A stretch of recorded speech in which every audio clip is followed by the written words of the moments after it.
Bonjour et bienvenue, très heureux de vous retrouver pour votre rendez-vous, le décryptage, l'analyse de l'actualité. C'est une perte pour la France, c'est une perte pour beaucoup de monde qui le voyait comme une incarnation de la lutte qu'il faudrait avoir pour avoir une juste place dans la société. C'est un homme qui a eu beaucoup de, je dirais pas d'aventure, mais il a été capable de donner beaucoup d'amour et de recevoir beaucoup d'amour, au sens très large du terme. D'abord, l'amour des femmes. Après, un homme très engagé, bien très tôt dans les dialogues nord-sud.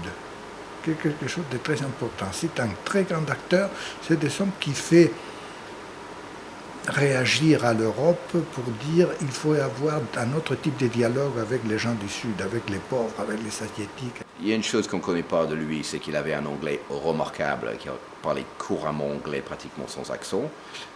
C'est quelqu'un, par la force des choses dans ces dernières années, avec le mouvement des indignés, qui s'est fait un nom, est resté relativement peu connu en Grande-Bretagne, mais ce qu'il a créé avec son livre, avec ce mouvement, c'est quelque chose qui a eu beaucoup d'impact et qui a fait des émules outre-Manche, comme ça fait en Espagne, en Italie et ailleurs.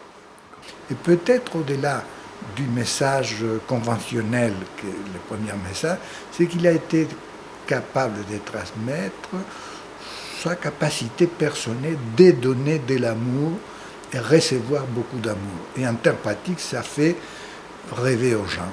Et ça, à mon avis, l'essence finale de son œuvre. Nous avons Fifi,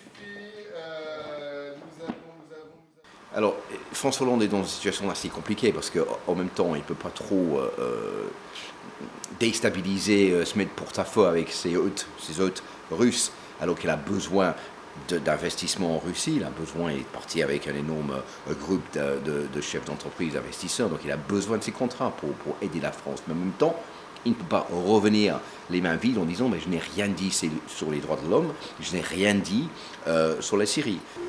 La Russie, c'est une puissance continentale, c'est capital pour toute l'Europe, parce que toute l'Europe est dépendante du gaz russe. Est-ce que la France occupe, avec les relations avec les Russes, ce deuxième, troisième, quatrième couteau? Pour les Russes, c'est d'abord chinois et américain, l'Inde, bien sûr, après l'Allemagne, et disons après, la France n'est pas le Luxembourg, bien sûr, mais elle vient derrière l'Allemagne. Donc, je trouve que on est souvent déçus quand on voit les hommes politiques, les chefs d'État qui sont face à des personnages comme Vladimir Poutine, parce qu'ils n'osent pas aller jusqu'au bout. Et on dit toujours, bon, on discutera des droits de l'homme entre nous, on l'a déjà fait, on le fera après, mais il ne va jamais faire un coup de gueule en direct à une conférence de presse pour dire, ben voilà, je lui demande de faire ça, je lui demande de répondre devant vous. Là, il n'oserait pas le faire.